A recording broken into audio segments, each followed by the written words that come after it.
मनुष्यों के बीच आकाश के नीचे कोई दूसरा नाम नहीं दिया गया जिससे उद्धार संभव हो। संसार में तमाम देवी देवता, गुरु, महात्मा, संत, सन्यासी, पीर, पैगंबर, ज्ञानी, तत्वदर्शी आए, सबने ज्ञान बांटा, लेकिन यीशु ने अपना जान दिया है। यीशु मसीह क्रूस पर आपके पापों के लिए लहूलुहान हुआ है। जब तक आप परमेश्वर के वचन को नहीं पढ़ेंगे, आप कदापि जान नहीं पाएंगे कि आप पापी हैं। रोमियो 3:23 कहता है, सबने पाप किया।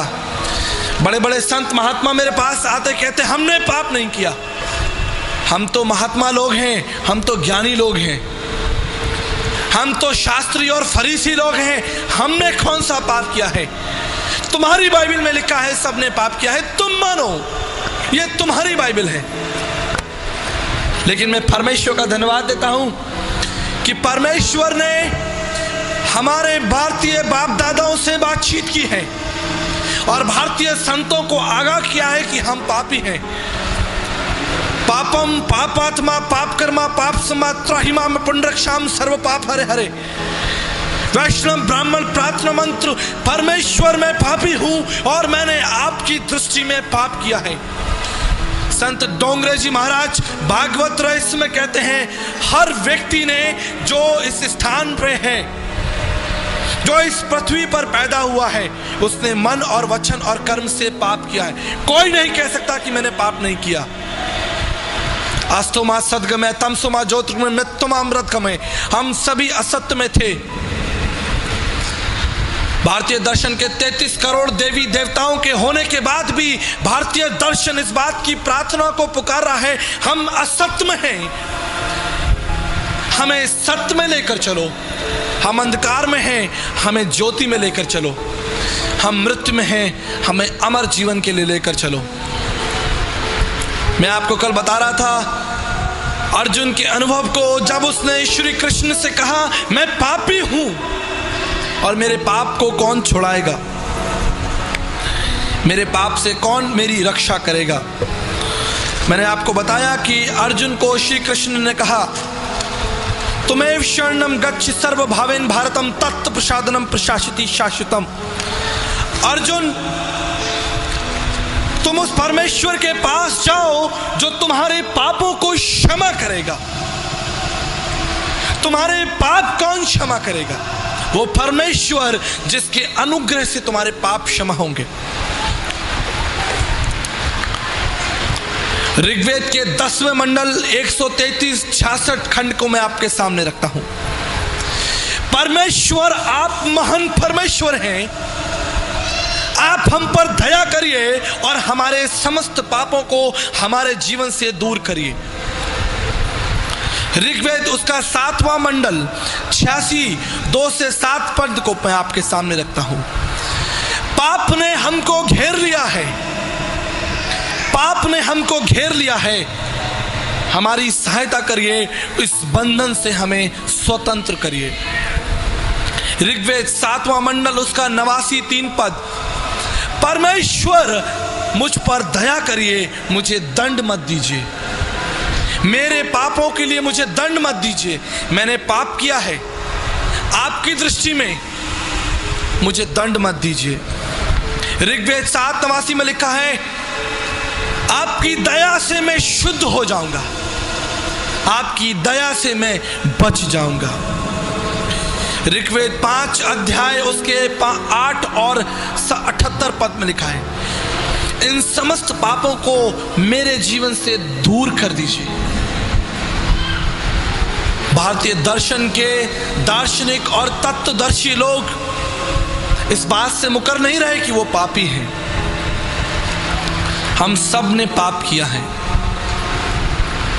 ऋग्वेद के 10वें मंडल 90 पद में लिखा है, स्वयं परमेश्वर इस पाप के बंधन को तोड़ने के लिए इस पृथ्वी पर देह रूप धारण करेगा, जो देह के रूप में प्रकट होकर स्वयं का बलिदान चढ़ा देगा। जब तक वो बलिदान नहीं चढ़ाया जाएगा, तुम्हारे पाप क्षमा नहीं होंगे। जब हम न्याय के अधीन होते हैं, तो दंड कर हमें चुकाना पड़ता है, दंड हमको देना पड़ता है जब न्याय हमारे ऊपर हावी हो जाता है। अमेध्यो वे पुरुषो अनत्र वदंती, अमेध्यो वो पुरुषो अनत्र वदंती। सब ने पाप किया, लेकिन उन समस्त पापों के लिए परमेश्वर की उपस्थिति इस बंधन को तोड़ सकती है। हालेलुया। आप ध्यान दीजिए, संपूर्ण जीवन आप झूठ बोलते हैं, संपूर्ण जीवन आप व्यभिचार, लड़ाई झगड़ा, मारकाट, अपमान, बुराइयां, तमाम उन पापों को साधारण आप सोचते हैं कि मैं कोई पाप नहीं कर रहा हूं, लेकिन आप प्रत्येक क्षण पाप कर रहे हैं। यहोवा परमेश्वर की दृष्टि में, चाहे आप माने ना माने, आप किसी भी जाति, समाज, कुल, भाषा, क्षेत्र, रंग रूप के क्यों ना हो, आप पाप के अधीन हैं। और इस पाप से छुटकारे के लिए स्वयं परमेश्वर का हस्तक्षेप जरूरी है। देवानुग्रह हेतुक्रम उस परमेश्वर की, मांत्रिक उपनिषद, उस परमेश्वर के अनुग्रह से ही तुमको पाप से क्षमा मिलेगी, दूसरा कोई रास्ता नहीं है। ना योगेन सांख्यन कर्मणा नो ना विद्याया ब्रह्मकित मोक्ष विद्यते सिद्धाय नान्यथा। विवेक चूड़ामणि 56 में लिखा है। भारत के तत्वदर्शी लोग लिखते हैं, उस पाप के बंधन के लिए माला फेरने से कोई लाभ नहीं होगा, उस पाप के बंधन को तोड़ने के लिए चढ़ावा चढ़ाने से कोई लाभ नहीं होगा, उस पाप के बंधन को तोड़ने के लिए तीर्थ स्थानों पर घूमने से कोई लाभ नहीं होगा, ऊंचे पहाड़ों पर चढ़ने से कोई लाभ नहीं होगा, नदियों में स्नान करने से कोई लाभ नहीं होगा, न योगेन न सांख्यन कर्मणा न विद्याया, तुम्हारे धर्म के कामों से भी कोई लाभ नहीं होगा। क्यों? क्योंकि मनुष्य स्वयं अपने पाप के बंधन को नहीं तोड़ सकता। अगर स्वयं मनुष्य अपने पाप के बंधन को तोड़ सकता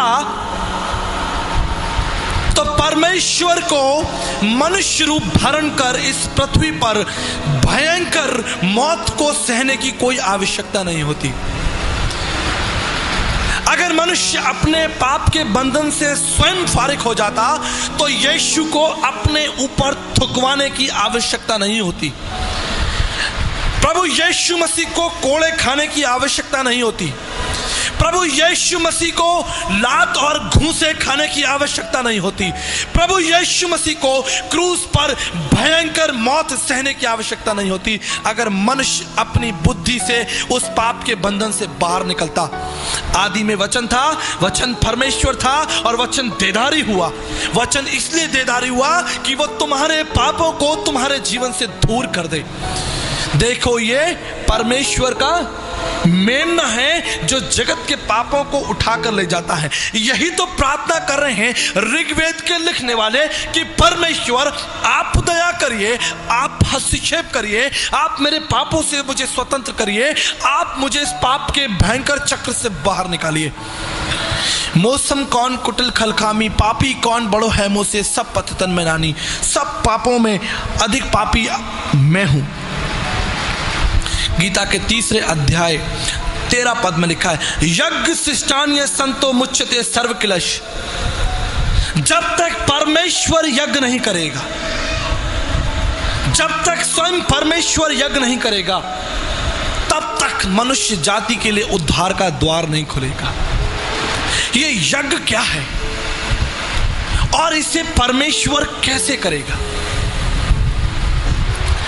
तद रक्तनम परमात्मनम पुण्यदान बल्याग्नम सर्व पाप परिहरो रक्त प्रक्षणम मावश्यम।